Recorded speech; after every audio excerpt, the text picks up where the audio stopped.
As a note, surgical care is not available to minors in Connecticut, so please do not listen to misleading comments about mutilation. And the National Library of Medicine reports a variety of studies that report a regret rate of less than 1% around surgeries. 20% of people regret having knee surgery, so a 1% regret rate is incredibly good. Thank you. Question, comment, Representative Fishbein. Thank you, Mr. Chairman.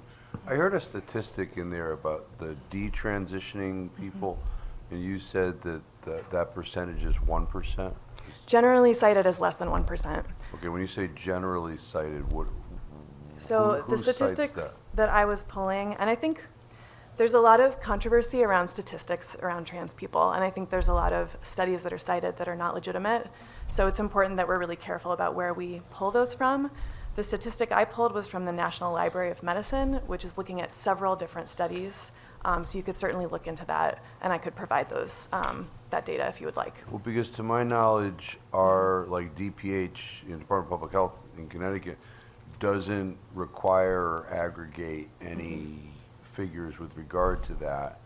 So if DPH isn't doing it, then a medical provider in Connecticut would not be required to report it.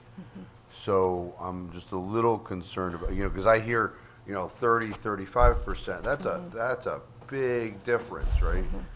So if somebody starts to travel down this path and then just walks away from the system, they are who they are at that point, right?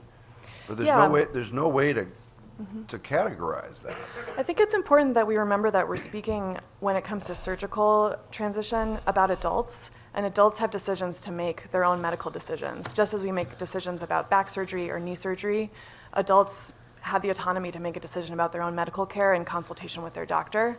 So I think if the state begins to oversee those choices, that's really not the role of the state.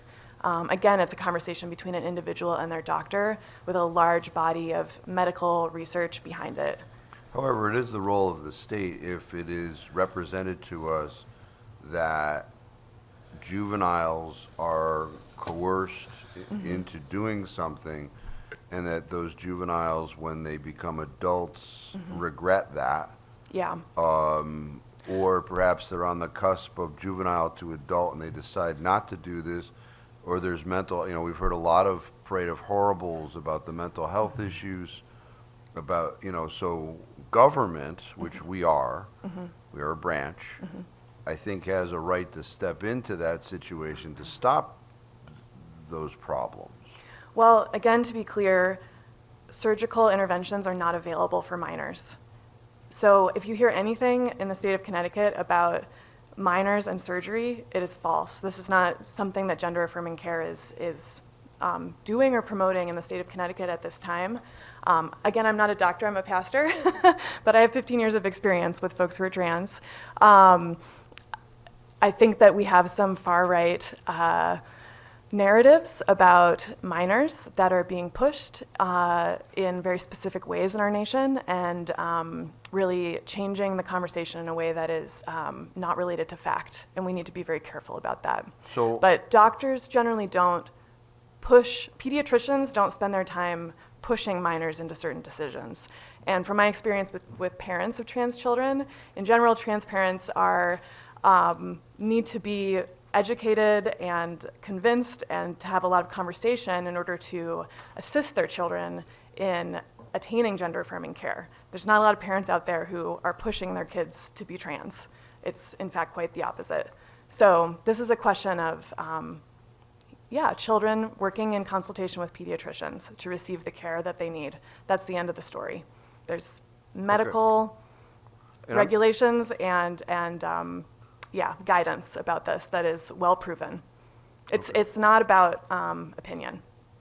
Okay, and I'm just trying to figure out, you made a lot of representations here, and I'm just trying to figure out what is the basis of your knowledge that doctors are unable to perform surgical procedures upon minors in the state of Connecticut along with the lines of what we've heard about?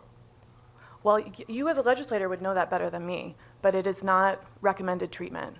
to my understanding. Okay, So well, that's a little bit different than what you said. You said it doesn't happen in Connecticut, and it isn't allowed in Connecticut. that is my understanding. Okay, what's it that is- understanding based upon? It's based upon my understanding of the law, Okay, which you as a legislator should be familiar with. I am. Okay, and I'm just, okay. Yeah. So then, the So other- that's an empirical question, and we can get an answer hold on to a that. second, hold on. I'm just going to give the admonishment that I give when these conversations kind of start going back and forth. Okay. Question is asked, then an answer is provided, then a question. Over talking makes it hard to follow the conversation, particularly for people who might be following, not here in the room. Okay, thank you. I just, because I hear the direct opposite, and I would hope that you're making a representation to us that's based upon fact. So my knowledge is that doctors are allowed to do these surgeries in Connecticut. There must be some sort of level of permission from parent, guardian, but they are permitted. And that's the activity that is looking to be protected here by this law, that a juvenile